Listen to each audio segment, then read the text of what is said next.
ناظرین کرام السلام علیکم۔ اردو پاکستان میں خوش آمدید۔ ناظرین کرام، آج ہماری اس ویڈیو میں ہم بات کریں گے دنیا کے سب سے پہلے قاتل اور سب سے پہلے قتل ہونے والے انسان کے بارے میں۔ روئے زمین پر سب سے پہلا قاتل قابیل اور سب سے پہلا مقتول یعنی قتل ہونے والا انسان حابیل ہے۔ قابیل اور حابیل یہ دونوں حضرت آدم علیہ السلام کے فرزند ہیں۔ ان دونوں کا واقعہ کچھ ایسے ہے کہ حضرت حوا رضی اللہ تعالی عنہ کے ہر حمل میں ایک لڑکا اور ایک لڑکی پیدا ہوتی تھی، اور ایک حمل کے لڑکے کا دوسرے حمل کی لڑکی سے نکاح کیا جاتا تھا۔ اس دستور کے مطابق حضرت آدم علیہ السلام نے قابیل کا نکاح لیوزا یا لیزا سے، جو حابیل کے ساتھ پیدا ہوئی تھی، کرنا چاہا، مگر قابیل اس پر راضی نہ ہوا کیونکہ اقلیمہ زیادہ خوبصورت تھی، اس لیے وہ اس کا طلبگار ہوا۔ حضرت آدم علیہ السلام نے اس کو سمجھایا کہ اقلیمہ تیرے ساتھ پیدا ہوئی ہے، اس لیے وہ تیری رشتے میں بہن لگتی ہے، اس کے ساتھ تیرا نکاح نہیں ہو سکتا، مگر قابیل اپنی ضد پر اڑا رہا۔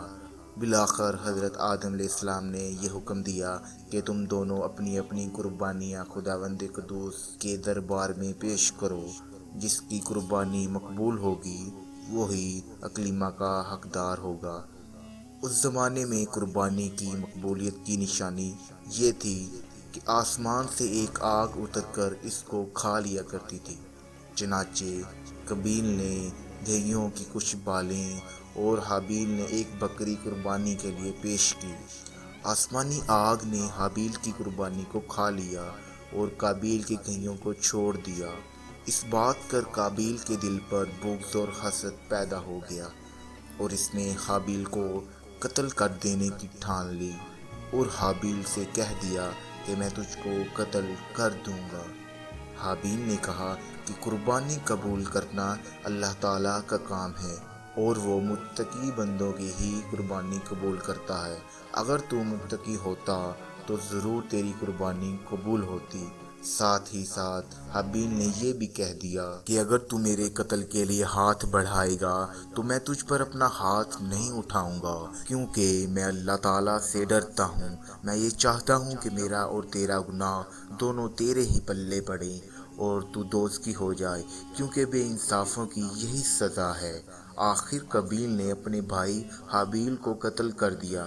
بوقت قتل حابیل کی عمر 20 برس تھی، اور قتل کا یہ حادثہ مکہ مکرمہ میں جبل سور کے پاس یا جبل حرا کی گھاٹی میں ہوا، اور بعض کا قول ہے کہ بصرہ میں جس جگہ مسجد اعظم بنی ہوئی ہے، منگل کے دن یہ سانحہ ہوا۔ روایت ہے کہ جب حابیل قتل ہو گئے تو 7 دنوں تک زمین میں زلزلہ رہا، اور وحوش و طیور اور درندوں میں اضطراب اور بے چینی پھیل گئی، اور قابیل جو بہت ہی گورا اور خوبصورت تھا، بھائی کا خون بہاتے ہی اس کا چہرہ بالکل کالا اور بدصورت ہو گیا، اور حضرت آدم علیہ السلام کو بے حد رنج و قلق ہوا، یہاں تک کہ حابیل کے رنج و غم میں 100 برس تک کبھی آپ کو ہنسی نہیں آئی، اور سریانی زبان میں آپ نے حابیل کا مریثہ کہا، جس کا عربی اشعار میں ترجمہ یہ ہے۔ ترجمہ: تمام شہروں اور ان کے باشندوں میں تغیر پیدا ہو گیا، اور زمین کا چہرہ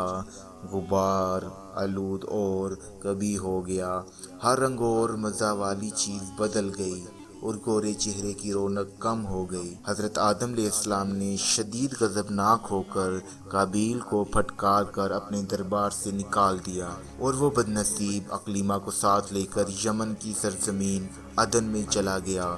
وہاں ابلیس اس کے پاس آ کر کہنے لگا کہ حابیل کی قربانی کو آگ نے اس لیے کھا لیا کہ وہ آگ کی پوجا کیا کرتا تھا، لہٰذا تو بھی ایک آگ کا مندر بنا کر آگ کی پرستش کیا کر۔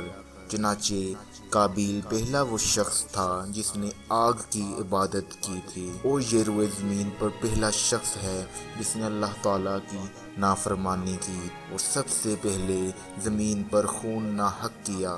اور یہ وہ پہلا مجرم ہے جو جہنم میں سب سے پہلے ڈالا جائے گا۔ اور حدیث شریف میں ہے کہ روئے زمین پر قیامت تک جو بھی خون ناحق ہوگا قابیل اس میں حصہ دار ہوگا، یعنی قیامت تک جو بھی قتل ہوں گے اس کا حصہ قابیل کے ذمہ بھی ہوگا، کیونکہ اسی نے سب سے پہلے قتل کا دستور نکالا۔ اور قابیل کا انجام یہ ہوا کہ اس نے ایک لڑکے نے جو کہ اندھا تھا اس کو ایک پتھر مار کر قتل کر دیا، اور یہ بدبخت آگ کی پوجا کرتے ہوئے کفر شرک کی حالت میں اپنے لڑکے کے ہاتھ سے مارا گیا، یعنی وہ اپنے ہی لڑکے کے ہاتھ سے مارا گیا۔ حابیل کے قتل ہو جانے کے 5 برس بعد حضرت شیش علیہ السلام پیدا ہوئے، جبکہ حضرت آدم علیہ السلام کی عمر شریف 123 برس کی ہو چکی تھی۔ آپ نے اپنے اس ہونہار فرزند کا نام شیش رکھا۔ یہ سریانی زبان کا لفظ ہے اور عربی میں اس کے معنی حبۃ اللہ یعنی اللہ کا عطیہ ہے۔ حضرت آدم علیہ السلام نے 50 صحیفے جو آپ پر نازل ہوئے تھے، ان سب کی حضرت شیش علیہ السلام کو تعلیم دی اور ان کو اپنا وصی و خلیفہ اور سجادہ نشین بنایا، اور ان کی نسل میں خیر و برکت ہونے کی دعائیں مانگی۔ ہمارے حضور خاتم النبیین حضرت محمد صلی اللہ علیہ وآلہ وسلم انہی میں سے ہیں، یعنی حضرت شیش علیہ السلام کی اولاد میں سے ہی ہیں۔ تو دوستو، آپ کو پتہ چل گیا ہوگا کہ دنیا میں سب سے پہلا قاتل اور سب سے پہلے قتل ہونے والے انسان کون تھے۔ تو دوستو، اگر آپ کو میری یہ ویڈیو پسند آئی ہو تو پلیز لائک کیجئے، شیئر کیجئے، اس کے علاوہ ہمارے یوٹیوب چینل اردو پاکستان کو سبسکرائب کیجئے۔ تو ملتے ہیں اگلی ویڈیو میں، تب تک کے لیے مجھے اجازت دیجئے۔ اللہ حافظ۔